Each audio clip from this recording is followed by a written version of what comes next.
तो लोकसभा की कार्रवाई को एक बार फिर से 2 बजे तक के लिए स्थगित कर दिया गया है हंगामे के चलते। लेकिन आखिरकार सदन के भीतर पक्षों में यहां पर नीट परीक्षा को लेकर चर्चा पर सहमति बन गई है। लोकसभा स्पीकर ओम बिरला ने कहा है कि दोनों ही पक्ष इस पूरे मुद्दे पर चर्चा चाहते हैं, इसलिए आगे चर्चा जो है वो होगी। अब 2 बजे कार्रवाई एक बार फिर से शुरू होगी। अधिक जानकारी के लिए हमारे सहयोगी कमलेश जी का रुख कर लेते हैं। कमलेश जी, अखिलेश यादव को सुना और दोनों ही पक्षों में जो है सहमति हो गई है कि चलिए अब चर्चा होगी। अखिलेश यादव ने तो यहाँ पर लोकसभा स्पीकर पर तक आरोप लगा दिया है, उनसे भी सवाल पूछ लिया है, लेकिन वो सब यही कह रहे हैं कि हमें सिर्फ इस्तीफा चाहिए।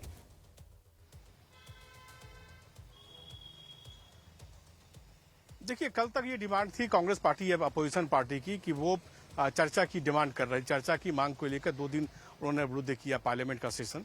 लेकिन आज जब सरकार चर्चा करने को तैयार होगी, सरकार ने कहा कि हम नीट विवाद पे चर्चा करने को तैयार है, लेकिन उसके पहले एक क्लाउज रख दिया, एक आप कह सकते हैं कि क्लाउज रख दिया गया है कि पहले धर्मेंद्र प्रधान का इस्तीफा हो तभी हम चर्चा करेंगे। लेकिन इस बीच चूंकि पार्लियामेंट को 2 बजे तक का अर्जेंट कर दिया गया है, इसलिए अभी कुछ ही देर के बाद लोकसभा के कार्यालय में तभी सभी दलों के जो फ्लोर लीडर्स हैं उनकी एक मीटिंग बुलाई जाएगी और फिर ये डिसीजन होगा कि क्या चर्चा किस रूप में हो। और वहां चूंकि ये पार्लियामेंट के फ्लोर पर संसदीय कार्य मंत्री की ओर से बयान आया है कि वो चर्चा करने को तैयार। उसके बाद विधिवत जो परंपरा रही है कि लोकसभा स्पीकर के कक्ष में ये तय होगा कि चर्चा आखिर होगी तो कब होगी। अगर चर्चा नहीं होगी तो वो भी डिसीजन लोकसभा स्पीकर के कार्यालय में होगा।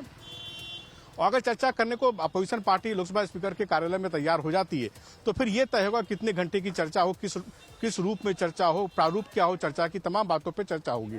तो ये प्रारूप, रूप और कितने घंटे की चर्चा हो, इन तीनों चर्चा करने के लिए लोकसभा स्पीकर के कार्यालय में चर्चा होनी है। लेकिन आप मोटे तौर पर सरकार, जिसका अपोजिशन पार्टी वेट कर रही थी कि सरकार बातचीत करने को क्यों नहीं तैयार हुई, उस पर सरकार ने अपनी स्वीकारोक्ति देती है, अपनी रजामंदी दे दी है। जी तो सरकार ने इस पर रजामंदी जो है वो दे दी है। अब 2 बजे फिर से कार्रवाई शुरू होगी, तो उस वक्त क्या सिचुएशन जो है वो देखी जा सकते हैं, उस वक्त क्या होगा और क्या सरकार जो विपक्ष चाहती है क्या उसके लिए सरकार तैयार है? अगर ऐसा नहीं होता है तो फिर क्या होगा? देखिए, अगर विपक्ष जो चाहती है, जो कि विपक्ष में आपने केसी वेणुगोपाल की बातें सुनी होंगी जो लोकसभा में on the floor of the house बोल रहे थे कि उन्होंने डिमांड रख दी कि उनको धर्मेंद्र प्रधान का होगा कि अगर चर्चा के लिए अपोजिशन पार्टी तैयार होती कि क्या लोकसभा स्पीकर के सामने ये क्लाउज रखा जाएगा कि पहले इस्तीफा हो तभी चर्चा करेंगे, अन्यथा क्या डिबेट के दौरान वो चर्चा की मांग करेंगे। पहले तो यही होता था कि चर्चा आप कीजिए, चर्चा से अगर आप सहमत नहीं है, सरकार के जवाब से सहमत नहीं है, फिर अपनी मांग रख सकते थे। लेकिन उससे पहले चूंकि पहली मांग ये होता कि चर्चा कराए, सरकार चर्चा कराने को तैयार है। चर्चा कराने के बाद अगर आप सरकार की बात से सहमत ना हो या ना हो तो अलग ही बात होती है। उसके बाद आप डिमांड करते हैं कि अमुक मंत्री जो इस्तीफा दें। लेकिन इससे पहले अगर कंडीशन आपने रख दी तो साफ है कि पहले इस्तीफा दें, उसके बाद चर्चा करेंगे। तो एक नया क्लाउज जुड़ गया है। तो ऐसे में देखना होगा कि क्या ये जो बातचीत होने वाली कुछ ही देर में लोकसभा स्पीकर के कार्यालय में क्या वो सफल होगी या नहीं, या उस दिशा में ये पेंडुमोनियम की स्थिति वो खत्म होगी या फिर विपक्ष अपनी बात पे अड़ा रहेगा। बिल्कुल बिल्कुल, क्योंकि विपक्ष तो लगातार यहाँ पर एक मांग रखता है, उसको सरकार मानती है, लेकिन उसके बाद उस मांग को और भी ज्यादा कड़ा रूप दे देता है और भी आगे जो है वो डिमांड बढ़ जाती है। तो अब सरकार क्या इसका समाधान निकलेगी, किस तरीके से इस माहौल को जो है वो शांत कराया जाएगा, ये देखने वाली बात होगी। दूसरी तरफ अगर कमलेश जी बात कर ली जाए तो आज भारतीय जनता पार्टी सड़कों पर उतरने वाली थी, 12 बजे का समय था, इसको लेकर क्या अपडेट है? देखिए, अभी चूंकि दिल्ली में जबरदस्त बारिश हो रही है तो फिलहाल कोई भी डेमोन्स्ट्रेशन अगर इस तरह का निकलेगा तो बारिश के बाद ही निकलेगा। 12 बजे का समय था, लेकिन अभी तक जानकारी है कि अभी तक बीजेपी की ओर से कोई डेमोन्स्ट्रेशन दिल्ली में नहीं निकली है।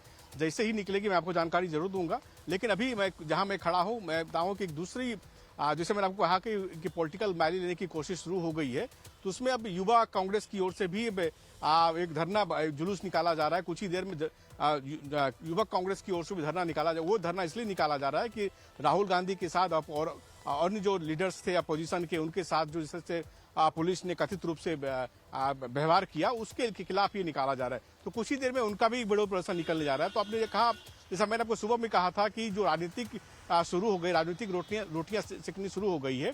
तो उसमें अलग अलग पार्टियों के नेता, अलग अलग पार्टियों के उनके धड़े के लोग अब वो अपनी वो सेकने के लिए सड़कों पे आए। कुछ ही देर में आपको देखना ही पड़ेगा कि यूथ कांग्रेस का भी एक बड़ा प्रदर्शन होने जा रहा है। ठीक जंतर मंतर की तरफ रायसीना रोड पर उनका मुख्य कार्यालय वहीं शुरू होगा।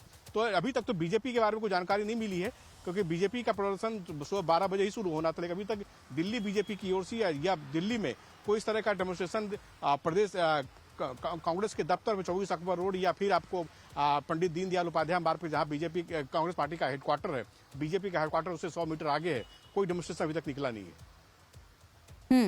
ठीक है। तो अभी फिलहाल दिल्ली में बारिश का सिलसिला जारी है, इसीलिए अभी जो है सड़कें यहाँ पर खाली हैं, आवाजाही जो है सुचारू है। लेकिन थोड़ी देर बाद जो है जरूर यहाँ पर गहमागहमी देखी जा सकती है, क्योंकि भारतीय जनता पार्टी की तरफ से कांग्रेस कार्यालयों और दफ्तरों का जो है घेराव करने का ऐलान किया गया है।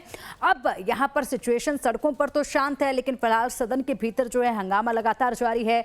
नई नई कंडीशंस जो है वो विपक्ष की तरफ से रखी जा रही है। इसी बीच कमलेश जी, एक आरोप ये लग रहा है कि क्रेडिट लेने की होड़ मची हुई है पॉलिटिकल पार्टीज में इस पूरे मुद्दे को लेकर, और सबसे बड़ी बात यह कि एक दूसरे पर ही आरोप लगा रहे हैं। और जैसा कि आप भी कह रहे थे कि केवल छात्रों का मुद्दा होता, छात्रों के साथ खड़े होते तो अलग से नजर आते, लेकिन फिलहाल यहां पर एक पॉलिटिकल मोर्चा खुल गया है, इसमें अब राजनीति की बुआ आने लगी है। क्रेडिट लेने की जो होड़ है वो साफ तौर पर देखी जा रही है।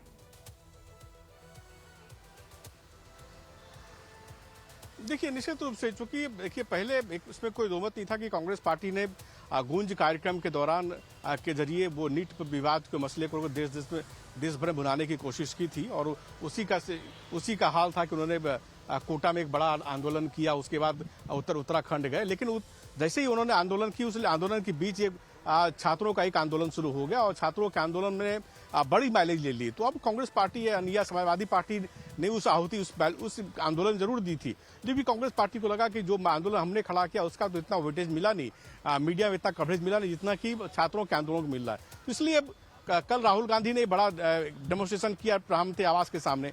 उसके बाद ये काले कपड़े पहन के आना, डेमोन्स्ट्रेशन करना, ये तमाम बातें साथें हो रही है। लेकिन देखिए, सबसे बड़ी बात है कि जिस तरह से नीट का विवाद आया, छात्रों के एग्रेसिव होने के बाद ये पूरा मुद्दा तूल पकड़ा है। तो अब राजनीतिक पार्टियों को भी लग रहा है कि शायद ये उनके सियासी फायदे का जरिया बन सकता है, और सियासी फायदा लेने के लिए अभी राजनीतिक पार्टियां अलग अलग हथियारों के जरिए अपने इस्तेमाल सड़कों पर आ चुके हैं। तो इसमें कोई बड़ी बात नहीं कि आपको कुछ दिन के बाद बड़े बड़े आंदोलन भी शुरू होते नजर आए, खासकर जब चुनाव है। चुनाव में तो उसका पॉलिटिकल लाभ लेना लाजमी है, और सियासी दल पॉलिटिकल लाभ और नुकसान के लिए राजनीति करते हैं, तो इसमें भी कोई गलत बात नहीं है। लेकिन अभी जो छात्रों का आंदोलन है उसके बीच ये बड़ा आंदोलन राजनीतिक पार्टियों का, कांग्रेस पार्टी का शुरू हो चुका है।